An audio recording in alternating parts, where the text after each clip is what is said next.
அனைவருக்கும் வணக்கம். இன்றைக்கி நம்ம ராஜ்மா தான் வேக வச்சு தாளிக்க போகிறோம்.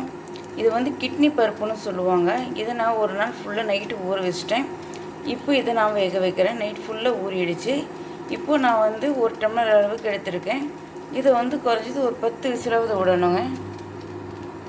இது சீக்கிரம் வேகாது. இப்போ வந்து உப்பு போட்டுக்கலாம் டேஸ்ட்டுக்காக. இப்போயே உப்பு போட்டுக்கணும்.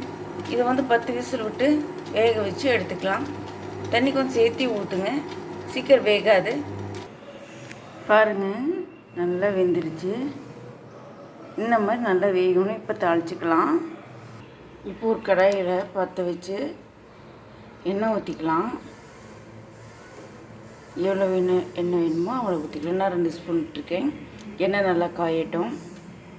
2 ஸ்பூனுக்கு மேலே எண்ணெய் விட்டோம் அப்படின்னாக்க நம்ம சாப்பிட்றப்ப கையில் விட்டோம். இப்போ கடுகு போட்டுக்கலாம். நல்லா பொரியட்டும்.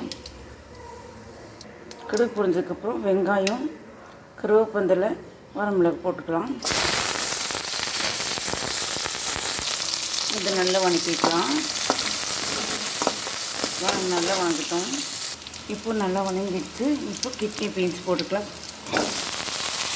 இதை நல்லா வணக்கிக்கலாம். அடுப்பு ஹையில் வச்சு நல்லா ஃப்ரை பண்ணிக்கோங்க. நல்லா வணக்கியாச்சு. இப்போ வந்து உப்பு போட்டுக்கலாம்.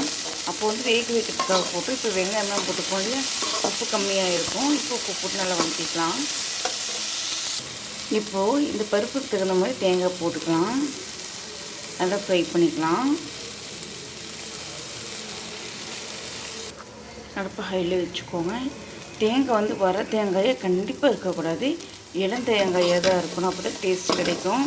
இப்போ பாரு நல்லா வணக்கியாச்சுங்க. இப்போ வந்து பச்சை கருவேப்பந்தலை அப்படி மேலாப்புல தூவி விட்டுக்கோங்க. இது அப்படியே அடுப்பை ஆஃப் பண்ணிக்கலாம். சும்மா ஒரு 2 பெரட்டு முட்டை பெரட்டிக்கோங்க. அவ்வளோதாங்க, ரெடி ஆகிடுச்சு. அவ்வளோதாங்க, கிட்னி பீன்ஸ் ரெடி ஆகிடுச்சு. இது வந்து பருப்பு பார்த்திங்கனாலே கிட்னி மாதிரியே இருக்கும். அதனால் இதுக்கு பேர் கிட்னி பீன்ஸ்னு சொல்லுவாங்க. இப்போ இது வந்து ரெடி ஆகிடுச்சு. இது வந்து ஈவினிங் ஸ்நாக்ஸ் மாதிரி குழந்தைங்களுக்கு கொடுக்கலாம், நாம்ளும் சாப்பிட்லாம். உச்ச முறுக்கெல்லாம் சாப்பிட்றதுக்கு பதிலாக இந்த மாதிரி சாப்பிடுங்க.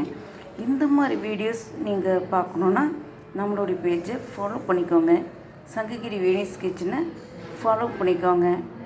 பாய். இன்னொன்று சொல்ல மறந்துட்டேன், லைக் பண்ணி ஷேர் பண்ணி கமெண்ட் பண்ணுங்கள்.